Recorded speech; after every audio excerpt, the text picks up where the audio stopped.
Memórias. Na verdade, eu conheci o Polezi como fã dele, né? Ele tinha um programa no rádio, um programa de notícias, depois tinha um programa também noturno, de músicas românticas, né? E eu conheci o Polezi nessa época, era fã do Polezi, né? Não conhecia pessoalmente, mas era fã dele. Conhecia ele à distância, digamos assim. Depois ele foi presidente da Câmara, foi vereador, e eu sempre continuei admirando muito o Polezi, né? E depois, quando o Massa Fera foi prefeito de Araraquara, eu fui o presidente da CTA, cuidava do trânsito e cuidava do transporte coletivo, e o Polezi, nessa época, além do programa de rádio, tinha um programa na televisão, que tinha uma grande audiência, né? E aí, então, eu participava das entrevistas, tanto no programa de rádio, como no programa de televisão. Então, dessa forma que, digamos assim, estreitamos nossa amizade e nosso relacionamento. Então, a partir daí, de 92 até 96, eu fiquei à frente do transporte coletivo e do sistema viário de trânsito, né? E nós nos estreitamos bastante a relação. Depois continuamos amigos, né? Durante muitos anos. E, enfim, são várias coisas que temos que contar a respeito do Polezi. O Polezi, ele separava bem, né? Ele sempre dizia pra gente, ó, uma coisa é o Polezi jornalista, né? Que eventualmente dá uma picadinha aqui, uma picadinha ali. Outra coisa é o Polezi amigo, né? Que você tem toda a liberdade de telefonar, de falar, de vir aqui conversar aqui no Jornal de Araraquara e tal. Mas o Polezi, ele, como jornalista às vezes, né, e as pessoas às vezes não entendiam, eu entendia perfeitamente. Sempre também, como ele, né, separar as coisas. Algumas pessoas não sabiam separar. Então ficavam, às vezes, bravos com ele, porque ele falava alguma coisa a meu respeito, que as pessoas não gostavam e tal, né. Mas tem um fato que eu quero aqui deixar registrado, né. Uma das vezes que ele falou alguma coisa que as pessoas não gostaram, inclusive o meu filho, né. Eu só tenho um filho homem e uma filha mulher, tenho um casal.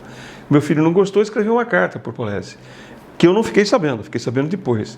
E o Polezi, quando recebeu a carta aqui, deu um grande destaque no jornal, e foi até uma surpresa para mim, né? Deu um grande destaque, falou, olha, esse é um filho que defende o pai, e isso é muito bonito, né? E publicou a carta, e elogiou a carta, né? Então esse era o Polezi, um ser humano maravilhoso, né? Várias lembranças do Polezi, né? As entrevistas no programa dele de televisão, que tinha uma grande audiência, né? Sempre tinha uma grande repercussão. E outra que eu me lembro bem do Polezi são as entrevistas acho que o nome do programa era Entrevista com o Polezi, alguma coisa assim, que ele passava na emissora aqui nossa, na Televisão Cultura, também tinha uma grande audiência. Dei várias entrevistas para ele aqui nesse mesmo local, né? Mas eu me lembro de coisas fantásticas, né? Por exemplo, uma homenagem que nós dois combinamos aqui no bar do Serjão, né? Na lanchonete aqui do Serjão, melhor dizendo, onde nós nos reunimos com frequência, Polezi, eu e vários amigos, e um dia lá, conversando, saiu uma ideia de prestar uma homenagem para o Desante, né? E o Polezi e eu lideramos essa homenagem. Essa homenagem, ela, sobretudo, foi um evento no restaurante do Cidinho, que convidamos vários amigos, várias autoridades, e o Polezi e eu que organizamos, né? O Polezi deu uma grande destaque para isso, tanto no seu programa de televisão, quanto no Jornal de Araraquara, e lá tiveram presentes vários políticos importantes, como Roberto Massa Fera, Marcelo Barbieri, vários amigos do Desante, como Chico Santoro, o Paulo Sérgio, o Cachimbo, ex-juiz, né? Enfim, estava lá os amigos diletos do Desante, o Augusto, o Fez Mata, o Joel Salgueiro, né? Então foi uma festa muito bonita, foi um almoço no Cidinho, e o Desante ficou muito emocionado, né, com essa homenagem, e que o Polezi e eu prestamos a ele também. E me lembro de uma série de coisas do Polezi, essas reuniões aqui na lanchonete do Serjão, né? Sempre muito bate-papo sobre a política da cidade. Era praticamente semanal, né? Nós nos reunimos e eu me lembro bem dele chegando, né? Ele saía a pé aqui, que é próximo aqui, ele saía aqui do Jornal de Araraquara e chegando, né? Aquele jeitão dele, né? Uma figura maravilhosa, né? E o Polezi, me lembro bem dele de uma coisa também muito importante. Ele sempre defendeu a União de Araraquara, o Partido de Araraquara. Todas as vezes que havia eleições para deputado, estadual e federal, né, que coincidem, ele sempre defendia que nós tínhamos que ter o partido de Araraquara. Nós tínhamos que escolher um candidato, que era aquele que tinha maiores chances, né, e deveríamos votar nesse candidato, para que Araraquara não deixasse de ter representante, tanto lá em Brasília, né, na Câmara Federal, como também aqui na Assembleia Legislativa do Estado. Ele entendia que era muito importante isso, e realmente é muito importante, então ele defendia o partido de Araraquara. Era digamos, uma criação do Polese, né, uma iniciativa do Polese, e que contou sempre com o apoio de todos nós, né, que gostamos de Araraquara, que pensamos em Araraquara. Exatamente, esse movimento então, é de autoria do Polese, a criação do Polese, né, a iniciativa é dele, e teve repercussão sim. Quando nós elegemos Marcelo Barbieri, deputado federal, o Dimas Amaro, deputado estadual, passou por essa iniciativa do Polese, né? Então surtiu efeito, sim. Posteriormente, com a eleição do Massa Fera também, né? Isso teve resultado prático. O Polese defendia a região, né? O partido de Araraquara era para defender a região, não só a cidade de Araraquara. Isso é uma coisa importante, né? E foi eu diria assim, um grande legado que o Polese nos deixou. Quer dizer, esse amor pela cidade, pela região, né? E que levava ele a ter essas ideias muito interessantes. A questão do trólebus também, o Polese era um defensor do trólebus, né? O trólebus era uma marca de Araraquara, né? Os ônibus elétricos, né? E prestavam um serviço magnífico para a comunidade. O problema é que, num determinado momento, o ônibus elétrico ele ficou muito caro, não só o ônibus em si, né? Mas todas aquelas instalações ficaram muito caras. Araraquara sobreviveu com o ônibus elétrico durante muitos anos, né? Graças à inteligência de algumas pessoas, como o Paulo Elias Antônio, como o João Marquesi, como o Rômulo Lupo, tantos outros, né? Proeminentes cidadãos araraquarenses, que quando alguma cidade desativava o sistema, eles iam lá e compravam o equipamento a preço barato, né? A preço de sucata, digamos assim, e traziam para Araraquara. Esse foi o caso, por exemplo, de Salvador, de Campos, no Rio de Janeiro, de própria Fortaleza, alguma coisa de Porto Alegre. Mas isso foi passando, o tempo foi passando, esse material, né, evidentemente, sendo utilizado, foi sendo sucateado também, e aí você não tinha condições de repor com um preço razoável. Era muito caro, caríssimo. E, num dado momento, nós tínhamos um problema de interligação das subestações.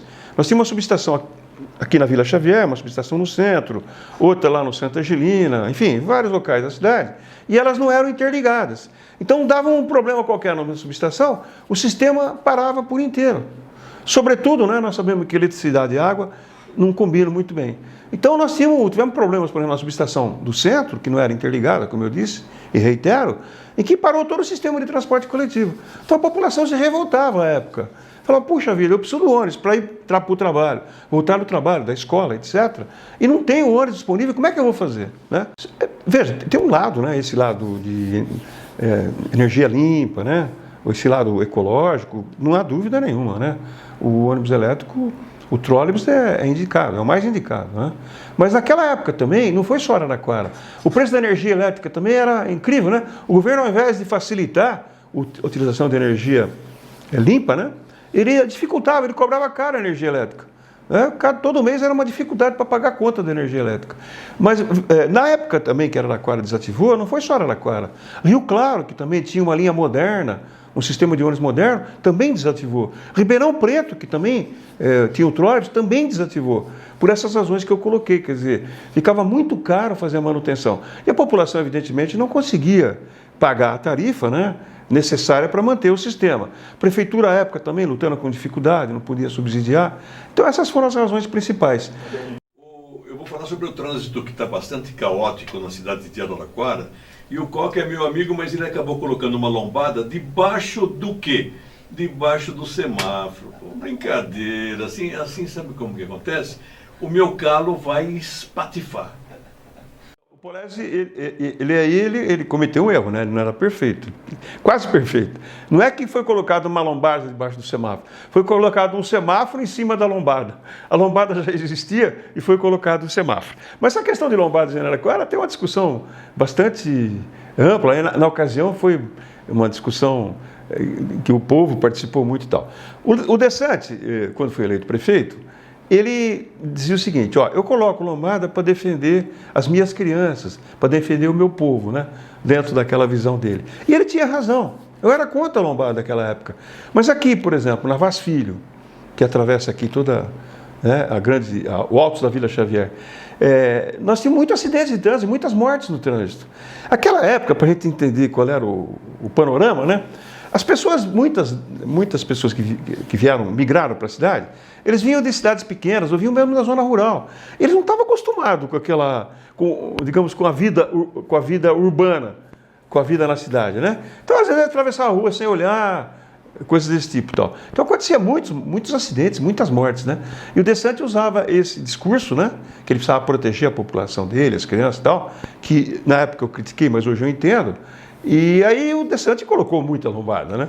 Depois, quando nós entramos, esse último mandato que eu fui vice-prefeito, por exemplo, não colocamos praticamente nenhuma lombada na cidade. Eu sou contra a lombada, eu acho que nós temos que educar o motorista. Mas, numa determinada época, como eu disse, do DeSantis, sobretudo, a população não tinha muita educação no trânsito, né? Então, era um perigo, realmente. E o DeSantis adotou essa prática que hoje eu venho a entender, né? E compreender. Mas eu vou concluir aqui dizendo o seguinte: esse negócio de lombada é complicado. Inclusive, é complicado de tirar. Nós, numa ocasião, o pessoal reclamava muito de uma lombada. Realmente ela estava mal posicionada. Não tive nenhuma participação nisso. Foi em governos que não os que eu participei que colocou a lombada. Mas havia muita pressão para tirar. Muita pressão. O Massafera era o prefeito, né? E muita pressão e tal, acabamos não tendo outra alternativa que não tirar a lombada. O povo, inclusive, chegou a fechar a rua e tal. Você acredita que depois de uns 15 dias, mais ou menos, aconteceu um acidente grave lá? Então, é complicado, né? Depois que ela foi instalada, é complicado tirar. Mas era um amigo dileto. Essas reuniões que nós fazíamos aqui na lanchonete do Serjão, aqui próximo, eram reuniões com bastante amigos, né? Bastante alegres. Isso fazia bem para a gente, né? Então, quando o Polésio veio a falecer, eu fiquei muito triste, né? Estava na minha cabeça aí prestar uma homenagem para ele, né? Uma coisa singela, mais os amigos dele e tal.